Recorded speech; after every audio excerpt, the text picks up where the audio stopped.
there's a rule when you own a cat. If you have a cat on you, you can't get up. It's not happening. Okay. But, Eric, would you like to talk about Alien 3? No. That's the correct answer to the question. Would you like to talk about Alien 3? Few major Hollywood films have a production as storied and infamous as that of Alien 3, a film that many agree was such a clusterfuck behind the scenes. The making of the movie is more interesting than the movie itself. Would you agree with that, Eric? Oh yeah. Absolutely. It was not great, and we'll get to that in a moment. But did you know that one of the stupid things they did while making that movie was cram a dog inside a rubber suit and have it chase around Sigourney Weaver? Did IQs just drop sharply while I was away? No, I did not.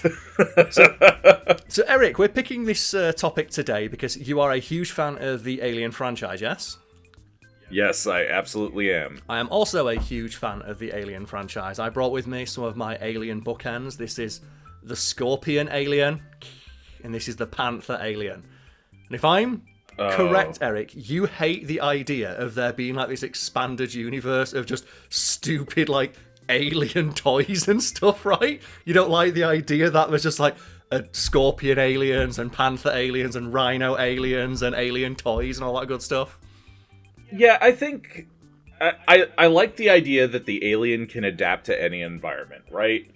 I like that it can sort of force natural selection or what have you to make itself a more perfect predator.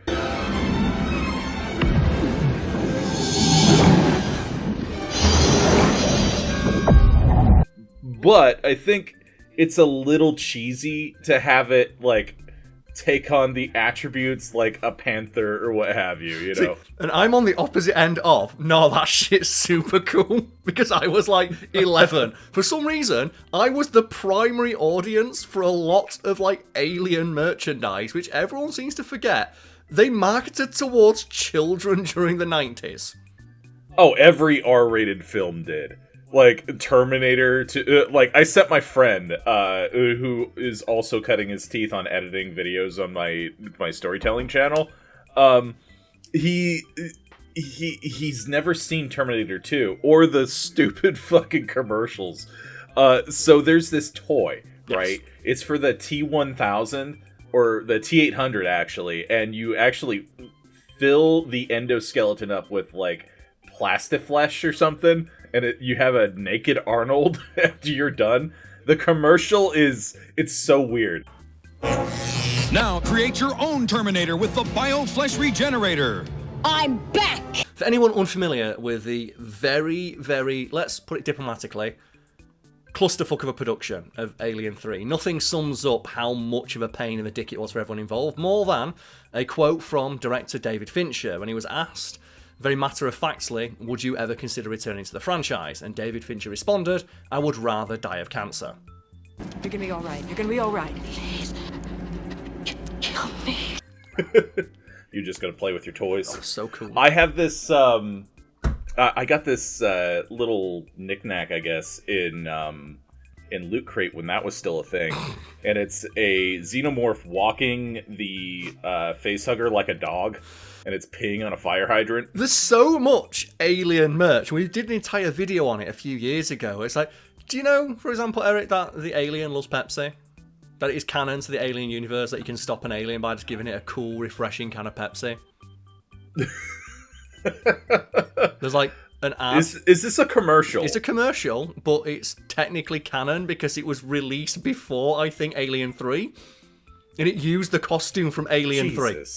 Like, it used the actual costume, I think.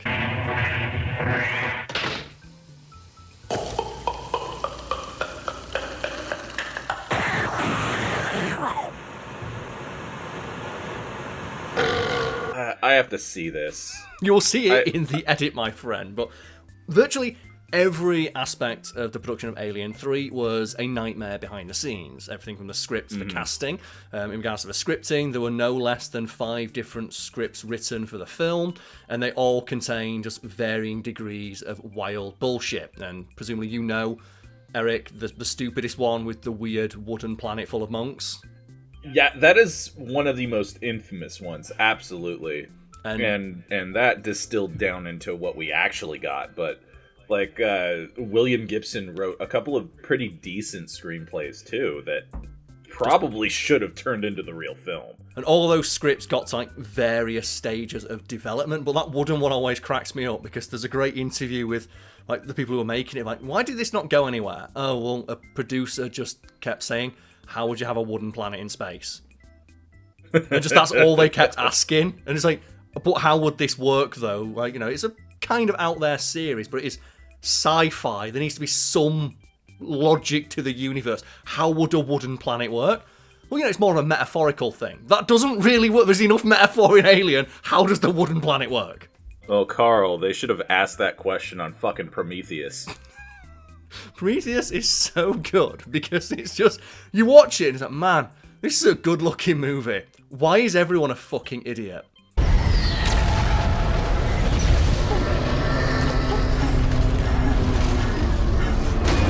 Why is the script so fucking stupid? And why is it Dick writing Velikovsky? It's like one of like the best things about the Alien franchise is that it's similar to The Thing in a way where in that first film, the characters never make stupid decisions. They make the smartest decision with the information available to them at the time, the same way they do in The Thing. You're right. And then like in Aliens, when Ripley comes in and it's like, hey, this thing is dangerous. Well, what do you recommend we do? Nuke the planet from orbit. I say we take off and nuke the entire site from orbit. It's the only way to be sure. It's the only way to be sure, Carl. Yeah, what would you recommend? Nuke it from orbit. No, they can't be that tough. Well, the last one I had to kill, there was one of them, it killed like 15 of us, and the only way to kill it was to make it starfish out of an airlock. And it was still alive a little bit. The supposed scientists make just all of the most baffling decisions possible. Like, one, they take the helmet off. Oh, the atmosphere is breathable. Because they want to see the actors' faces. Okay, sure. Then they come across like the Hammerpede, which is a great idea, and it looks so much like a cobra, and it's obviously showing like just a threatening display, like, of leave me the fuck alone. The scientist like, he's just like trying to come here, kitty. What the hell makes you think that's female? Yeah, she's a lady, look. Huh? and he's like, he even gives him a chance. Like, he puts his hand near it, and it like spits, like it lunges like a cobra. The universal symbol for leave me the fuck alone. And the guy's like, nah, I know. And he's like, I'm supposed to feel bad that that guy dies? You're strong. Maybe you should help me now, okay? You get off that, okay? I think the thing that pisses me off the most as a huge astronomy nerd is when Charlize Theron says, we flew 500 million miles to get to this planet. And that's like fucking Jupiter, man. Like 500 million miles in like relative to space. It reminds me of that quote, like when someone in the government was suggesting, should we build a base on the moon for our astronauts who want to go to like Mars? Until someone pointed out, like, relatively speaking, that'd be like building a base camp in your garage to go to Mount Everest. Like, space is fucking big. It is fucking big, and that's part of the thing that scares people about space. My wife, she's terrified. Anytime I mention how big even our solar system is, she gets a little freaked out and says, all right, cut it out. Yeah, it's thalassophobia, I think it is, or megalophobia, like the fear of like just ginormous things. And I have that and thalassophobia, which is the fear of open water, which I think you can translate to fear of open space. And bringing it back to Alien 3, the casting was similarly a nightmare. Like, for example, it took them ages just to lock down Sigourney Weaver. And Sigourney Weaver, at various stages of development, was either not involved, totally on board, kind of meh about the script, and eventually... And do you know how they got her to sign on for sure and say she'll definitely do the movie? She agreed only because she wanted them to have a storyline with no guns. Also, she wanted them to specifically kill off Ellen Ripley. That too. One of her caveats for appearing in the movie is Ellen Ripley has to die and she has to kill the alien. The alien and Ellen Ripley need to be dead. Which means that Sigourney Weaver tried to save us from alien resurrection. Earth, man. What a shithole. So if you watch that movie, Ellen Ripley, Izuna drops the final alien into a vat of molten iron.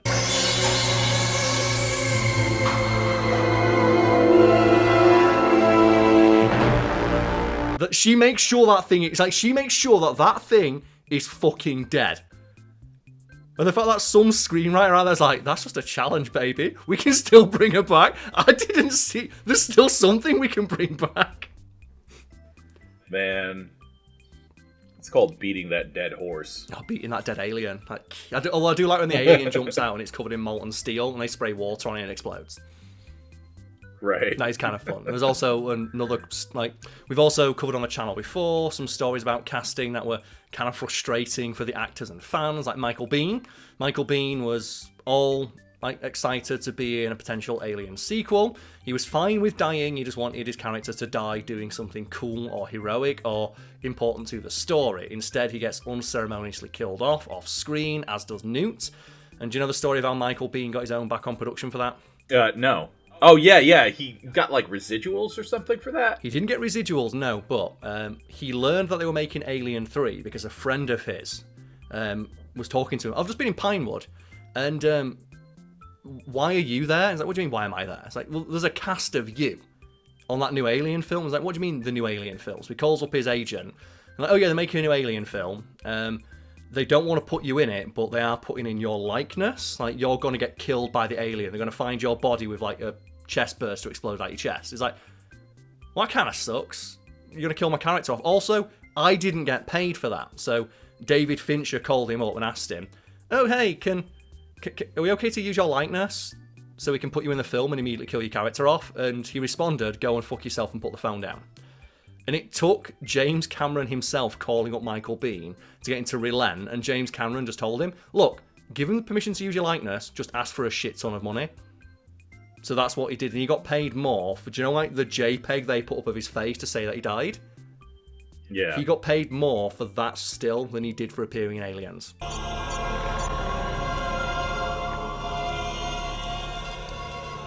But it wouldn't be an Alien film without the Alien. And what do you know about the Alien 3 specifically, Eric? Because it underwent numerous design changes. It's like a dog.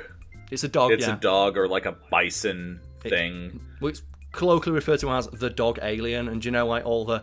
Again, because you can't talk about Alien 3 without how they specifically screwed over everybody involved with the better Alien movies that came before it. They, really annoyed H.R. Giger. So they annoyed, Sigourney Weaver, Michael Biehn, and H.R. Giger, so they annoyed Ellen Ripley, Dwayne Hicks, and the guy who made the Alien. Do you know how they did that? By stealing his artwork and not telling him that they basically made a new design based off of his artwork that he was doing before Alien. Yep. They contacted Giger and they asked him, hey, we're making a new Alien movie, can you make us a new Alien design? This one comes from a quadrupedal creature instead of a bipedal creature, so we want it to look more bestial, more animalistic. Giger sent over some drawings, which are on screen right now. Production looked at them and went, that doesn't look very good. We're going to make our own Alien, thank you very much. And the Alien they made ended up looking exactly like Giger's Alien anyway. And they genuinely argued, well, our design is original, and also, it's more Giger-esque than Giger's design was. I feel like that's also what they think. I know Giger was probably dead by the time that Prometheus... Well, I'm not sure what the timeline is, If he was dead, he was rolling in his grave, yeah. Right. Because... I'm sorry, nobody does Giger quite like Giger does. Come on. It sucks because that happened to him twice. It also happened to him for Aliens, where he tried to provide some reference drawings. And James Cameron's like, no, it doesn't look very good, we're going to make one better. And Giger, all he ever wanted to do was just, he just wanted to send in his ideas, because he thought the Alien was his creation. It was based on his artwork, and he felt a sense of ownership over it. And I'll tell you something. This is something that I bring up in my video essay, but... So in Alien Isolation, which is a flawed but very fun and scary survival horror film, the alien is designed based off of the original Alien's appearance. Yes. And I think the way it moves, it's just unsettling to look at. Yes. In the game, when it's not getting stuck on shit. Yeah, when it's not just glitching through the wall and a monster hunter. Right. Ha.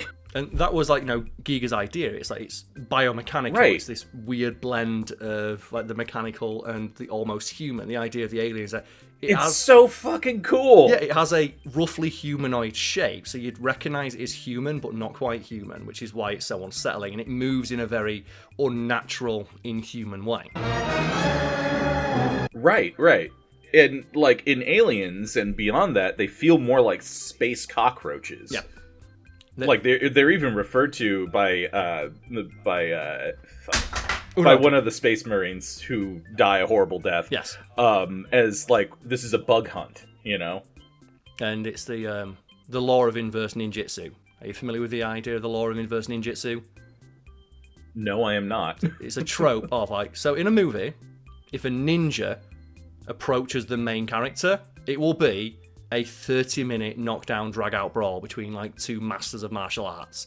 If 50 ninjas drop down, they'll be dispatched with one punch. Welcome to my nightmare. Action boy now! Action girl now! It's the same with the alien. In the first movie, one alien is an absolute terrifying threat. Like, it requires like teamwork from 12 people, like a flamethrower and an airlock, and they still don't beat it. They just make it go away. Alien 2, aliens I should say, just there's 150 aliens and they gun them down like nothing. There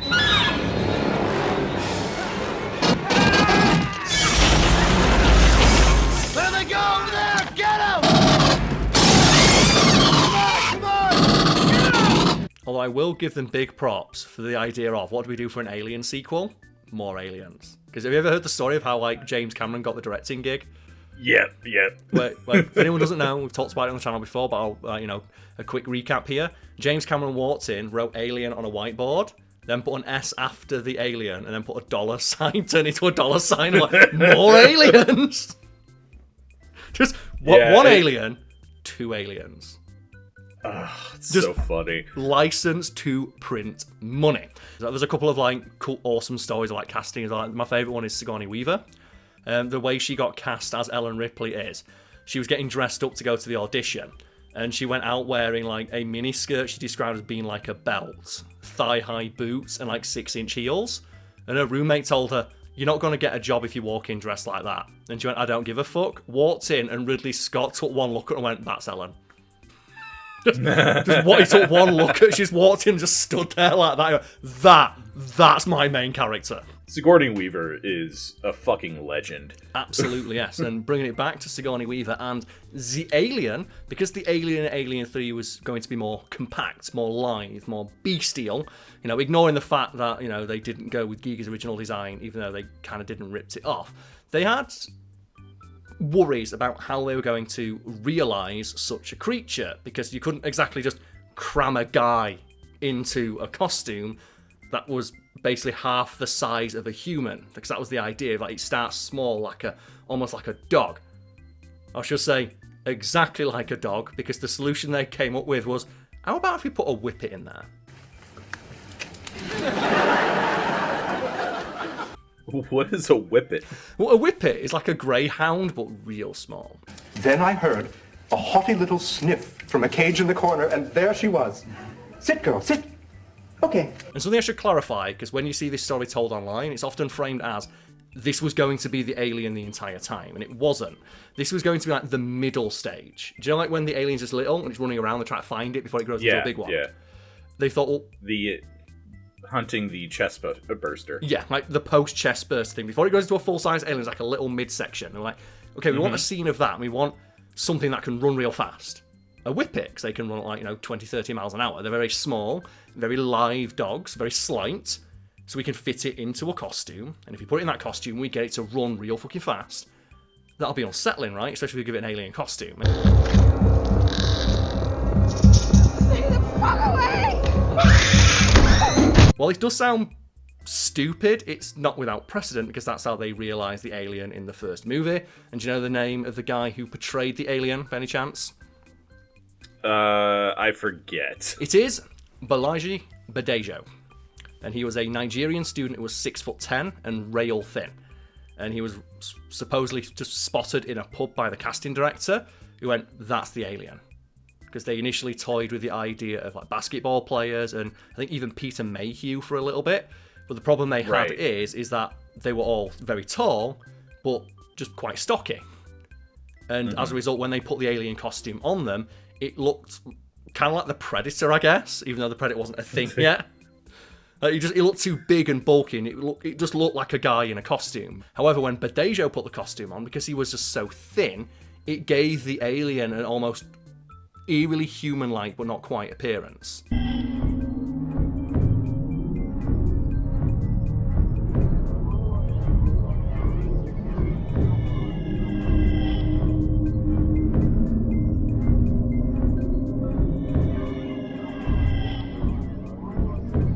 I don't mean to insult the guy by saying he doesn't look human. It's just he had a very, very tall, slight build that is not commonly spotted throughout the world, and his physical performance was fucking demanding too. Yes. Like he worked his ass off on that first Alien film, and you know it shows because he doesn't move in the ways that you would expect a human to move, which is good. And that was the idea. Yes, and like, you know, especially when he crouched down as well. When he crouched down and then could rise up, like, so he crouches down. It's like, okay, like 4-5 feet tall. Then he rises to his full height in full costume, which is in excess of 7 feet tall. That reveal is fucking terrifying. And Giger himself, when he spotted the guy, walked into the studio and apparently was just like overcome with just creative ideas for how to make the alien scarier. Because he just saw, this is it. This is the skeleton on which I will build my creation. Right. Giger should have been involved. That's it. He wanted to be. That's the problem of, like, when it came to Alien 3, even after they told him to fuck off, he kept faxing over just drawings. Like, you don't have to pay me. You don't have to pay. Can you just, if you want to use some alien designs, here's some like original artwork you might want to use as reference. They kept telling him to go away. And then what got real bad is they sent him an early cut of the film that he watched, and he didn't get credited in for the design of the alien. Because I think in the original cut of Alien 3, it says original alien design, some guy who's not H.R. Giger. And they sent that to him before the film came out. And thing is, though, he showed, you know, gentleman through and through, gave the film his blessing anyway. Yeah. And he only, like, you know, got annoyed about it when they asked him to appear on a commentary track for the film. And he says, I'm not going to be on the commentary track unless you credit me for the design of the original alien. Gordon Carroll, he asked me to do some new creatures. They want redesign the alien monsters. David was very interested in bringing Giger back on this one to get his take on the concepts. In his mind was a kind of puma or a beast like that. And bringing it back to the little doggo alien, while the idea of shoving something slight inside of an alien costume worked for the original Alien, because Badejo could contort his massive frame into ways that looked unsettling to a casual observer, a dog, even a dog as lithe and slight as a whippet, is always roughly just dog-shaped.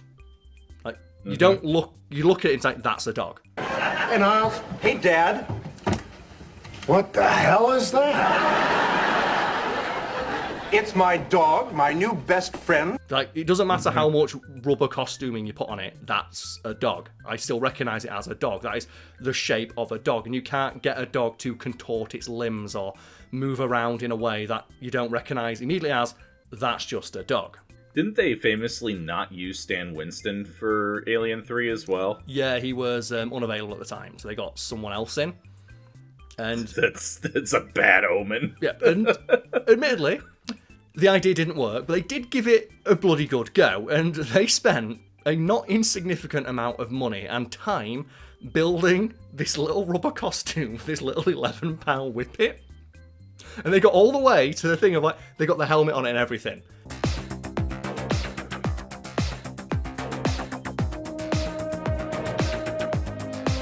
And apparently the story goes that they didn't try and film any test footage until they got the costume fully done. And the moment they tried to film it, everyone burst out laughing. Because you look, it's like, it's just a dog. There's no way to film this where you don't just even go, that is a dog in a costume.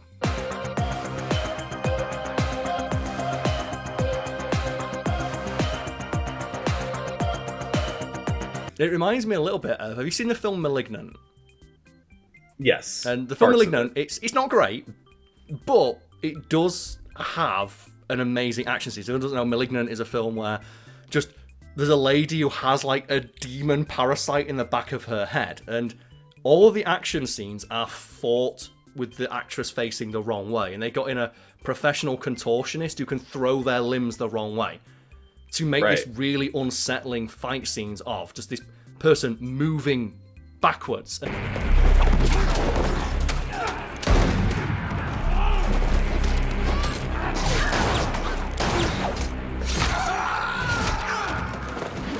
It makes really interesting choreography because you see people not knowing how to fight against it because it just doesn't move in the way you'd anticipate a human being to move.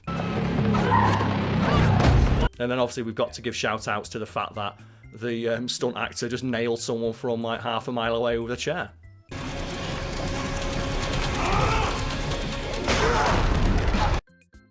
And you know what, Eric? We've talked about Alien for a good long time, but there's still more Alien conversation to take place. And if someone out there is curious to hear more of Eric's thoughts on the Alien franchise, where would they find such a video? Yeah, I've got an hour-long video essay on my Storyrant channel called The Real Reason Why the Alien Sequels Suck.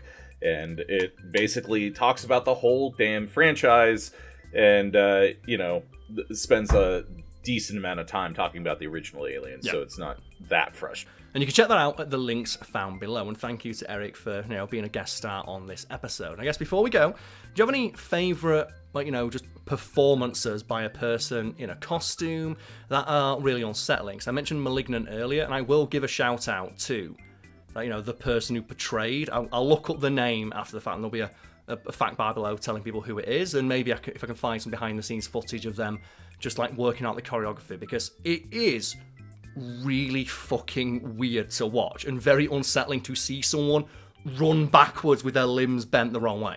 James Wan discovered me and cast me in his movie *Malignant*. I was like a sponge that was just observing and learning. Man, that's it's one of those things where you ask me a question and suddenly I'm put on the spot and can't remember. But we have a thing. I do have an example that springs to mind for myself. Sure thing. And it's a film I guarantee nobody has watched because one of my hobbies is going onto Amazon and looking for films with less than 2 stars. And I found a film called The Elevator Game, which is terrible. Don't watch it. It is just one of a dozen knockoffs of okay, how do we make Bloody Mary for kids who use TikTok?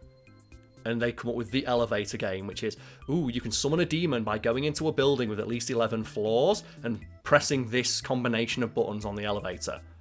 And it sucks. I read a story online about a girl who went missing playing the elevator game. That's the one where you ride an elevator to summon some spirit? The 5th floor woman. However, there is one cool section where they say you go into the alternate dimension where the demons live. And there's a crazy ass demon girl who lives there. And they got a ballerina in. And you can tell they made the entire movie because they cast this lady. Of everything up until the point she appears on screen, very generic, just not worth your time. The instant she appears, because she's a professional, I looked after the fact, contortionist / ballerina. The moment they just say, okay, put a big scary wig on her and tell her to run towards you. The film, it's worth the cost of admission alone, because that's the only good part of the movie. You're just watching this contortionist / ballerina just run around and just flex her limbs in all sorts of crazy directions as she screams and spins around. Hello?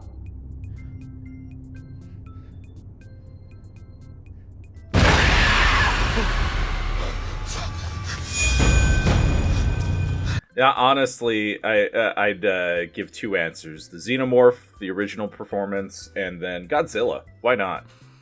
It's more as well. This is the fact that guy nearly died. The guy in the Godzilla cut, he weighed 100 pounds, and it was also made of foam rubber cement. So it weighed 100 pounds, and in the scenes we had to walk through water, absorbed another 50 pounds of water. Oh no. And he nearly drowned inside the costume 4 times because he kept getting pushed over, and it's you can't, what are you going to do in that situation? Right. You're wearing, there's nigh on 150 pounds of foam rubber cement and a mask on that's now soaking up water and spraying it into your face. What do you do? Like he'd lose 5 pounds a day just in sweat. Man, that's an excellent weight loss method right there. Yeah, why not see people in the gym doing that? Why not see people in Right. the gym wearing a full Godzilla costume just on the weight bench? I would fucking pay to see that. You know what? Like, make it happen. All right. There we go. Cheers, everybody.